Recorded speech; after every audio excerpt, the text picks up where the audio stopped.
Beleza, pessoal. Preparados para mais uma imersão. Hoje a gente vai mergulhar na mente de um cara, como posso dizer, um cara singular, o Henry David Thoreau. Toro, um nome que ecoa, né? Um transcendentalista americano que não hesitava em defender a desobediência civil.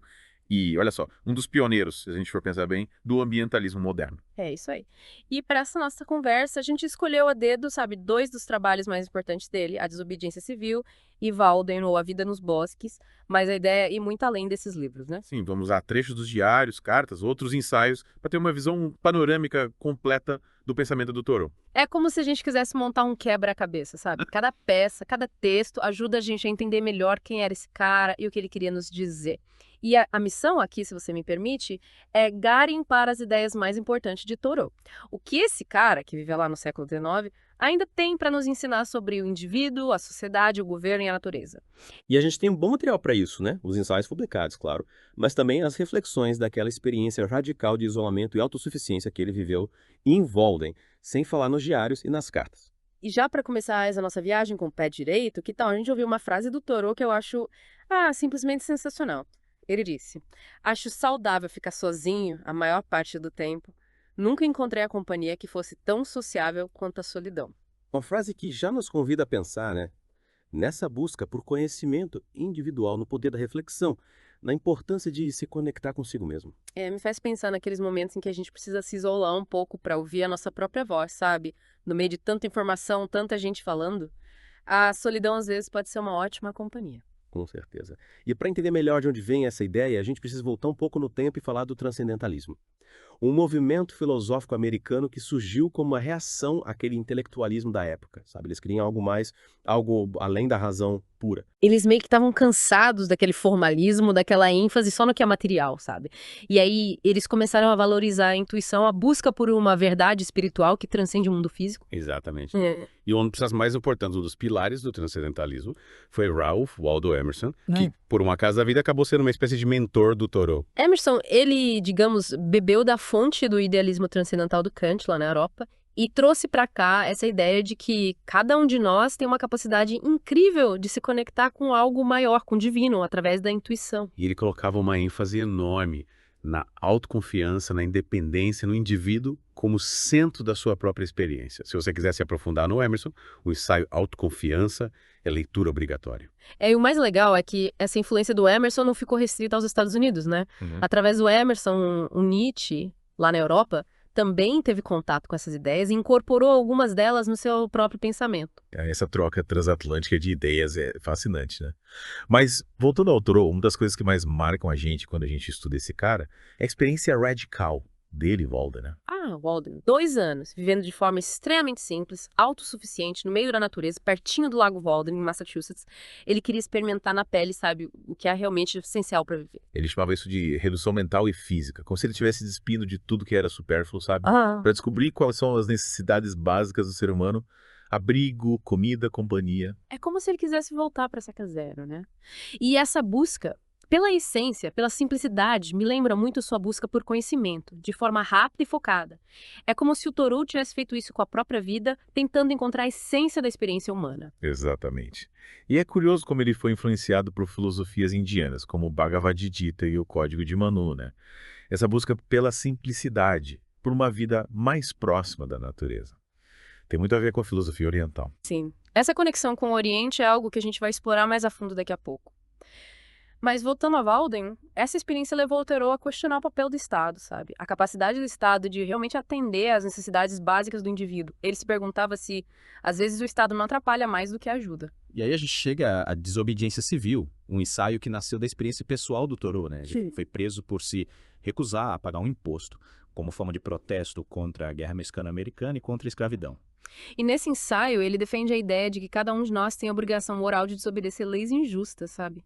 A consciência individual, para ele, sempre deveria estar acima das leis do Estado. É dele aquela frase que ficou famosa: o melhor governo é aquele que menos governa. Thoreau acreditava que o governo deveria interferir o mínimo possível na vida das pessoas. Mas e aí como a gente concilia essa ideia com a necessidade de ordem, de leis que garantam a segurança e a justiça para todos? Foi uma pergunta complexa, né? E acho que o ponto central para Thoreau era a consciência, sabe? Não era simplesmente desobedecer por desobedecer, mas sim agir de acordo com seus princípios, mesmo que isso signifique ir contra a lei. E o mais interessante é que essa ideia da desobediência civil como forma de protesto influenciou movimentos e líderes importantíssimos, como Gandhi e Martin Luther King Jr. Thoreau plantou uma sementinha ali que germinou em diversos movimentos de resistência pacífica ao redor do mundo. E para você que está nos ouvindo, já se deparou com alguma situação em que se sentiu dividido entre obedecer a uma lei e seguir sua consciência? O que você fez? É algo pra gente refletir, né?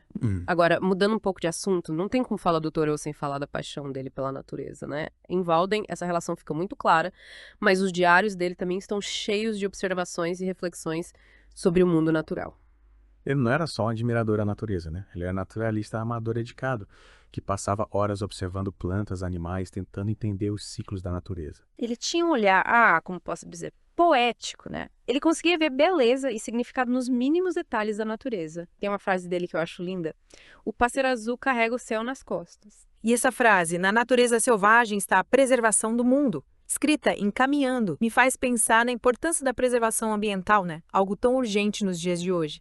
E você, como se sente em relação à natureza? Sente essa mesma conexão que o Thoreau descreve? Essa conexão que a natureza para Thoreau estava ligada à busca dele por uma vida mais simples, mais autêntica, né? Ele criticava o consumismo, o acúmulo de bens materiais, a busca incessante por mais e mais, que acreditava que a gente podia ser feliz com muito menos. Simplifique, simplifique. Essa era a máxima dele.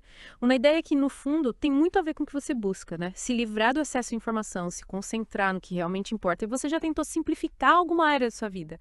Como foi essa experiência? Em Walden, ele fala sobre a importância de viver no presente, de encontrar alegria nas coisas simples. Ele escreveu: "Sou grato pelo que sou e tenho, minha gratidão é perpétua. É surpreendente como alguém pode ficar contente sem nada definido, apenas um senso de existência." Uma mensagem poderosa, né?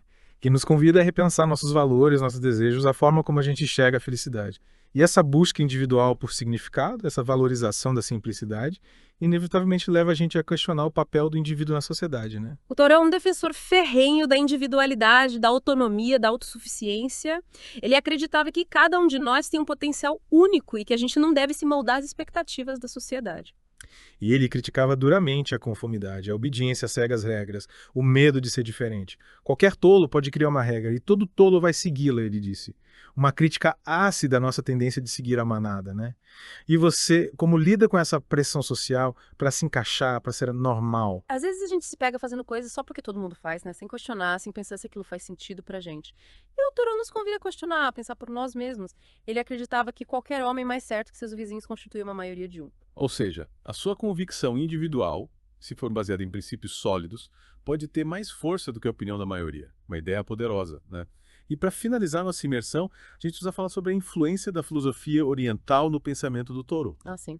Ele era fascinado pelas escrituras indianas, como os Vedas, os Upanishads, o Bhagavad Gita.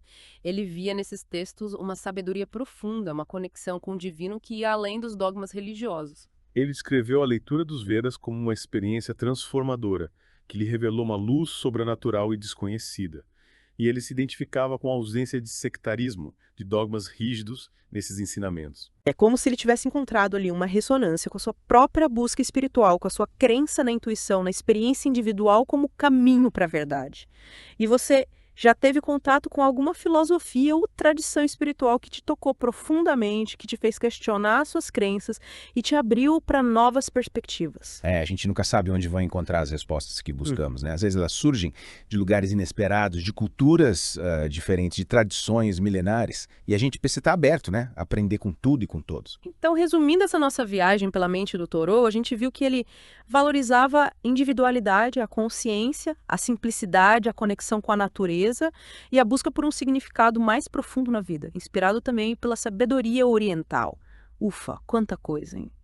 E o mais importante é que a gente consiga levar um pouquinho disso para a nossa vida, né? Questionar, refletir, agir de acordo com nossos valores. E você, o que leva dessa conversa? Qual ideia te chamou mais atenção, que você vai colocar em prática? Thoreau nos convida a sermos mais autênticos, mais conscientes, mais conectados com a natureza e com nós mesmos.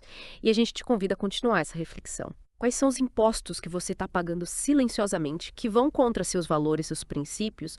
O que você pode fazer para viver de forma mais deliberada, como o Thoreau propôs? É isso aí.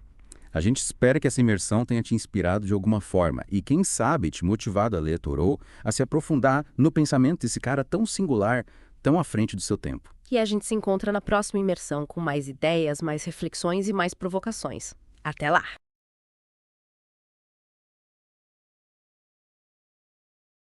Gente, encontro vocês em outro podcast. Não esqueçam de se inscrever no nosso canal.